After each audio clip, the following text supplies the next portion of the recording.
Une fois que j'aurai vendu mon magasin d'optique, que va-t-il me rester? Christine, vous allez vendre votre magasin d'optique que vous détenez aujourd'hui en entreprise individuelle. Lors de la cession d'une entreprise individuelle ou d'un fonds de commerce, une fiscalité va s'appliquer, fiscalité qui va être de 30%. Cependant, sous certaines conditions, des exonérations pourront s'appliquer. Exonération pour les petites entreprises selon le chiffre d'affaires. Exonération également selon la valeur de l'entreprise. Valorisation qui pourra être comprise entre 300 et 500 000 et vous aurez donc une exonération qui pourra être totale ou partielle. Cette exonération aura à la fois lieu sur les prélèvements sociaux mais également sur la fiscalité. Dans le cadre du départ à la retraite, si vous partez dans les 24 mois qui précèdent ou qui suivent la vente de votre entreprise, vous pourrez également bénéficier d'une exonération. Si vous détenez des biens immobiliers inscrits à l'actif de votre bilan, ceux-ci pourront également bénéficier de certaines exonérations en fonction notamment de leur durée de détention. Dans votre situation, vous allez vendre un bien d'une valeur de 300 000 €. A priori, vous devriez bénéficier de certaines exonérations, sous réserve bien entendu qu'elles soient validées en amont par un professionnel.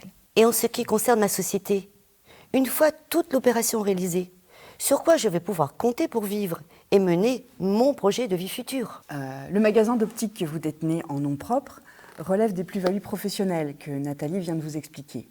En revanche, la société, puisqu'on parle de fiscalité à l'IS, relève des plus-values privées. Alors, depuis la loi de finances 2018, on a une simplification avec un prélèvement forfaitaire à 30%, composé d'une partie impôt sur le revenu à 12,8 et les prélèvements sociaux à 17,2. Mais vous avez encore deux autres possibilités. Vous avez le régime départ à la retraite et un régime d'abattement pour durée de détention. En ce qui concerne le régime de départ à la retraite, sous réserve évidemment de respecter un certain nombre de conditions, notamment de partir à la retraite dans les 24 mois, vous permet de bénéficier d'un abattement de 500 000 € sur la plus-value.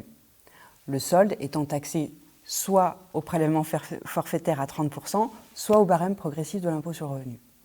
En ce qui concerne le régime des abattements pour durée de détention, vous, par exemple, vous avez créé votre entreprise il y a plus de 8 ans, vous pourriez donc bénéficier d'un abattement de 85% sur la plus-value. Et à ce moment-là, il n'y aurait que 15% qui rentreraient, par contre, au barème progressif de l'impôt sur le revenu. Dans tous les cas, vous serez redevable des prélèvements sociaux sur la totalité de la plus-value, voire de la contribution exceptionnelle sur les hauts revenus entre 3 et 4%. C'est pourquoi il convient de bien analyser chaque possibilité pour que vous puissiez choisir la meilleure. Alors après, il existe peut-être d'autres possibilités selon vos projets. Là encore, bien anticiper et valider ces affaires avec un spécialiste.